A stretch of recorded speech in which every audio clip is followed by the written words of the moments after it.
Serious hello scientists of Reddit. What's a scary science fact that the public knows nothing about? There is a gravitational anomaly in space called the Great Attractor, which is pulling everything within the Virgo and Hydra Centaurus superclusters towards it. It lies 250 million light years from the Milky Way, which itself is being pulled towards it too. The scary part is that relative to us, this anomaly lies within the same plane as our own galaxy, making it very difficult to observe. Essentially, we have almost no concrete idea of what it is. On the flip side of the Great Attractor is the Boötes Void, which I find a bit creepy. The Boötes Void, sometimes called the Great Void, is a huge, spherical region of space that contains very few galaxies. It's approximately 700 million light years from Earth, and located near the constellation Boötes, which is how it got its name. The supervoid measures 250 million light years in diameter, representing approximately 0.27% of the diameter of the observable universe, which itself is a daunting 93 billion light years across. Its volume is estimated at 236,000 mcp3, making it the largest known void in the universe. At first, astronomers were only able to find 8 galaxies across the expanse, but further observations revealed a total of 60 galaxies. Now, while that might still seem like a lot, it would be like stumbling upon only 60 objects across a region larger than the continental United States, and that's just in 2 dimensions. According to astronomer Greg Aldering, the scale of the void is such that, if the Milky Way had been in the center of the Boötes Void, we wouldn't have known there were other galaxies until the 1960s. Looking at the volume of the Boötes Void, it should contain about 10,000 galaxies. When considering that the average distance between galaxies elsewhere in the universe is a few million light years. But the question is, why and how this void came to be? There hasn't been enough time since the universe began for mere gravitational forces to clear out a space of that size. There's a theory which suggests that supervoids are caused by the intermingling of smaller mini voids, like soap bubbles coming together. But a more, maybe creepier, explanation is that the Boötes Void could be the result of an expanding Kardashev 3 scale civilization. As the colonization bubble expands outward from its home system, the civilization dims each star and subsequently each galaxy it encounters by blanketing it in a Dyson shell. This might also explain why the void has such a nice, spherical shape. Oh, and we are seeing a snapshot of the void 700 million years ago. A lot could have happened in 700 million years that we just cannot see now due to the inherent speed of light. Sweet dreams, everyone. If your dog swims in a lake after receiving a spot-on flea treatment, it absolutely decimates the invertebrate population. A large dog swimming in 8 Olympic swimming pools worth of water soon after treatment will leach enough neurotoxin to kill 50% of the lake's invertebrate population within 48 hours. There's some awareness of this, but it's not being taken seriously enough. Edit: I need to add, when I say after I mean relatively soon after, within say a day. To have an effect quite this devastating, the leaching does reduce over the month, but it's still there, and the effect of multiple dogs still allows for a terrible buildup of chemicals. Cancer geneticist here. Most cases of cancer that are sequenced generally just denote the prognosis, or how long a patient has to live, rather than treatment options. People always say let's cure cancer, however this simplifies cancer, as though it is only one disease. It's far more complicated than that. I studied at one of the largest cancer hospitals in the world, where the motto is to make cancer history, but the only obtainable goal is to make it chronic. We study and research as much as possible, but every cancer requires different research, and unfortunately the powers that be often prohibit funding and proficient research. It's work I'm passionate about, but also a broken system that is infuriating to work in.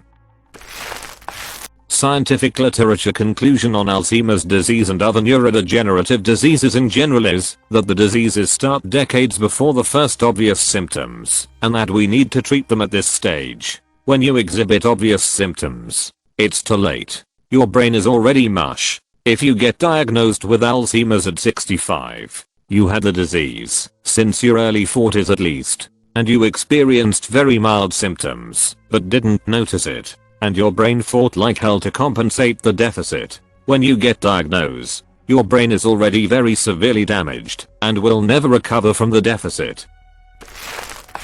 Here's a few scary medical science facts regarding CPR that you won't often hear in your first aid CPR class put on in school. I only learned this stuff after schooling to become an EMT. What's the success rate of CPR? The average person assumes 75% or greater. In reality, it's barely 10%.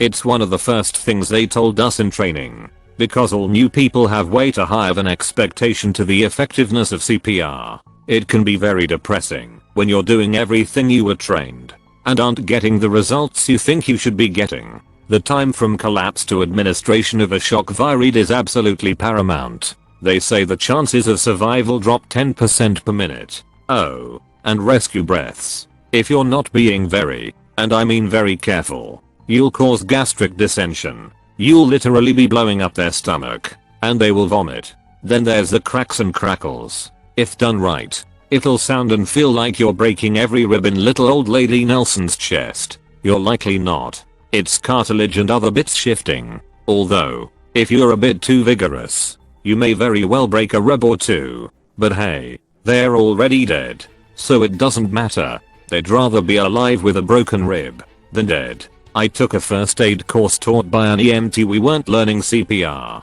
but he talked about one time he was giving rescue breaths and wasn't quite as careful as you advised above. He threw up so hard his puke came out my nose. The EMT said he'd had McDonald's recently. I couldn't eat chicken nuggets for a year. We were all in the middle of disgusted laughter when he added, still half chuckling, "Yeah, that guy did die. We practically imploded trying to shut up." Freaking EMTs. In the UK, about 17% of people have fetal alcohol syndrome. Maguire et al. 1992. As much as 17% of us are developmentally disabled simply because, prior to the late 90s, a large proportion of British mothers drank during pregnancy. 41%. Thankfully the prevalence rate has been falling fast since the late 90s when all this research was published. But it's terrifying to see how much of an effect FASD is having on society. I'm a nurse who works in Canada, and working in community, I have encountered my fair share of clients who are affected by it. The sad thing is that physicians do not make a diagnosis without admittance from the mother that alcohol was consumed during pregnancy. That's why the diagnosis rate is low and the rates of FARS are staggeringly higher than what we actually have in the numbers currently. It is wild. The Cascadia Subduction Zone (CSZ) runs off the coast of Northern California to southern Canada and ruptures about every 350 years. We know this from the geologic record. The last rupture was in January 1700 and there are written records from Japan of a tsunami that resulted from the earthquake on the other side of the Pacific. This zone is still active and is likely to rupture in the next 100 years, resulting in a Mag 9+ earthquake that impacts the west coast from northern Cali to southern Canada. These massive earthquakes along subduction zones are called megathrust earthquakes. My favorite fact about that area is that there's a line of volcano calders moving almost perfectly at almost perfect intervals. Only one is active, the easternmost. If I remember correctly, they were created as that section of the naplate moved over a hotspot in the mantle that pushed its way up. As the plate got stuck, the hotspot got higher and higher before reaching the surface, until an earthquake dislodged the plate and allowed it to move until it got stuck again, and the process repeated itself. It's such a simple thing once you get it. The fact that something at that scale can happen like that blows my mind. Prions. Misfolded proteins that cause a cascade of protein misfoldings that lead to amyloid plaque buildups, resulting in uncontrollable neurodegeneration that is fatal in 100% of cases within 2 years. There is no cure. We don't understand what causes it. We don't understand the mechanism of the misfolding cascade. We don't even fully understand the structure of the misfolded proteins. It could in theory happen to anyone, at any time. And there's no way to tell until you start showing symptoms, at which point you might have 18 months to live, if you're lucky, the last 6 of which will be intensely unpleasant. soil science adjacent researcher here. We are degrading, polluting, and losing our topsoil at such a rate that we may not be able to produce enough food to feed everyone within 50, 60 years, let alone what impacts climate change may bring to bear on our food supply. And the US government's crop insurance programs and incentives all reinforce the bad practices, while discouraging regenerative practices. These bad policies are extremely hard to change because of lobbying from the major agribusiness companies who make money off of these short-sighted policies. Our food supply is further threatened by our agricultural overdependence on aquifer water, which is not being replenished, making it an unsustainable source of water. If the aquifers are overdrawn, depleted, or polluted, we hit a hard wall of water scarcity, and we will have no backups to address the problem with. The drawdown of the aquifers also causes land subsidence, which causes costly infrastructure and building damage. The general public does not realize the impending crisis that will be caused by the confluence of these factors. There's a solar event known as a CME, or a coronal mass ejection. It occurs very frequently on a cosmic timescale. Every few decades to centuries there's a decent sized one. Why are they scary? A CME is a massive burst of radiation, easily able to fully envelope the Earth in its path, and it's the equivalent of a non-stop EMP barrage. The last time a big one hit Earth was when we had telegraph lines for communications and they spontaneously caught fire. In today's world, with everything running on electricity, when the next big one hits we'll have at most a few days warning, and it'd be a literal apocalypse movie scenario, with planes going down due to their whole electrical system frying, nobody's vehicle starting, untold billions in fire damage would wreak havoc everywhere, and the machines we depend on to help would be similarly fried. Some stuff would be unaffected, being parked in deep, concrete-roofed parking garages and the like, but our entire infrastructure would be useless for years.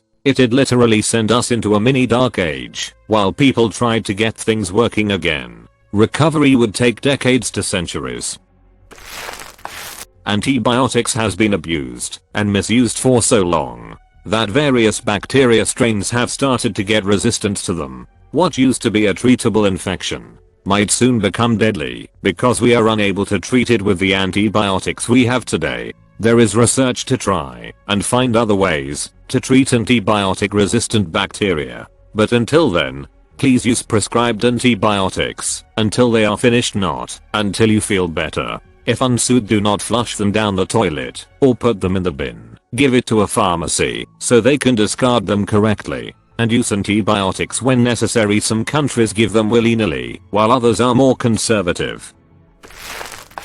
Helium. Fun for party balloons. Everybody likes a squeaky voice, except helium is a vital component of various high-tech devices such as MRIs. Helium is also light enough that the Earth's gravity cannot contain it, and we are running out. Not today, not tomorrow, but we are frivolously wasting it when we should be jealously hoarding it, and eventually we won't have any left, and a lot of our wonderful technology will suddenly stop working.